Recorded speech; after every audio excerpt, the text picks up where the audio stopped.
عمر کا بیٹا مصر گیا, وہاں سے کمائی کر کے لایا, تجارت کرنے گیا, لاکھوں کا مال. کون سا باپ ہے دنیا میں جس کا بیٹا باہر سے پیسے لے کے آئے تو ابا تفصیل پوچھے کہ بیٹا کہاں سے کمائے, کہاں سے لایا, کتنے ملے, کیوں آئے؟ کون سا باپ تفصیل پوچھتا ہے؟ ابا تو کہتا لا صحیح, اور تعریفیں کرتا ہے میرا بیٹا بڑی کمائی کرتا ہے. کبھی پوچھا ہے اس سے کہ ڈیوٹی صحیح دیتا ہے کہ نہیں؟ کبھی پوچھا ہے کہ تو ایمانداری کی روزی لاتا ہے کہ حرام کی کماتا ہے؟ یہ باپ کی ذمہ داری ہے, یہ اماں کی ذمہ داری ہے. پھر کہتا ہے بیماری کیسے آ گئی, پریشانی کیسے آ گئی؟ تو نے کبھی سوال کیا اپنی اولاد سے؟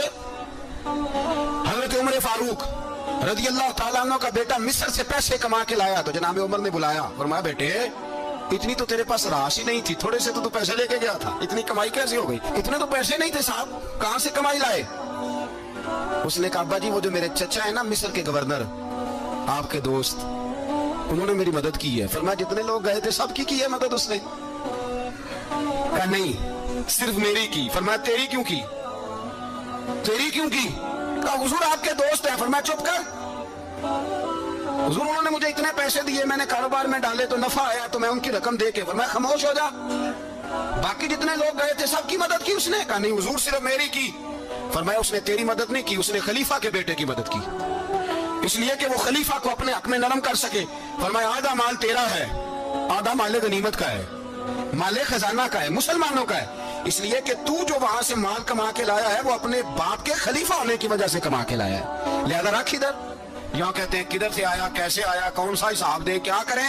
او بھائی حضرت عمر رضی اللہ تعالیٰ عنہ کا اپنی اولاد کے بارے میں یہ رنگ ہے. ایک جنگ سے نا خوشبو آئی, خوشبو بڑی مہنگی ہوتی تھی, عرب میں خوشبو آج بھی بڑی مہنگی ہے, وہ زیادہ استعمال کرتے ہیں. میری باتوں کی سمجھ آ رہی ہے میرے بھائیوں؟ بڑی مہنگی خوشبو تھی.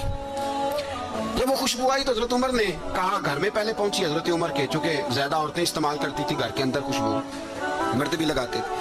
حضرت عمر نے اپنی بیوی سے کہا, آپ کی زوجہ تو تھی وہ بڑی خوشبو کو پسند کرتی تھی. حضرت عمر نے اپنی زوجہ سے کہا کہ خوشبو لاؤ, میں نے ایک عورت کی ڈیوٹی لگائی ہے, وہ خوشبو تول کے نا تو پیسہ برابر صحابہ میں بانٹ دے گی. تو آپ کی زوجہ کہنے لگی کسی بی بی کی ڈیوٹی لگانے کی کیا ضرورت تھی, میں جو موجود تھی میں بانٹ دیتی ہوں تول کے پیسہ برابر. آپ نے فرمایا نہیں تو رہنے دے, تو فلانی بی بی بانٹے گی. کہا حضور میں نے بھی بانٹنی ہے, میرے پہ کچھ حق ہے؟ آپ نے فرمایا نہیں تو تفصیل نہ پوچھ, تو خوشبو دے دے, کوئی اور بانٹے گی. خاتون خانہ تھی نا, کہنے لگی نہیں مجھے بھی آج آپ کو بتانا ہی پڑے گا کہ کوئی جو بانٹ سکتی ہے تو میں کیوں نہیں بانٹ سکتی؟ زوجہ کہتی عمر نے بات کی تو میری چیخیں نکل گئی.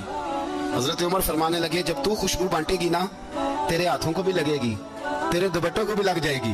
اگر رب کریم نے مجھ سے سوال پوچھا کہ عمر خوشبو تو مسلمانوں کی تھی, تیری بیوی کے دوپٹے کو کیوں لگ گئی, تو میں اللہ کے حضور کیا جواب دوں گا؟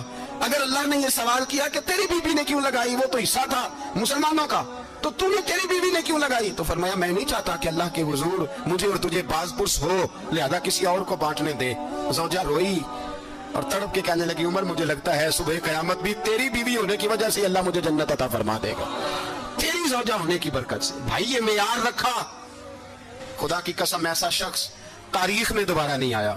اتنا بڑا آدمی, اتنا بڑا شخص, اتنا بڑا آدمی, اور پھر رنگ یہ ہے کہ عمر 22 لاکھ مربع میل کا حکمران, 22 لاکھ, اور کھجور کے درخت کے نیچے مٹی کا ڈھیلا لے کے سو گئے ہیں, پرواہ کوئی نہیں.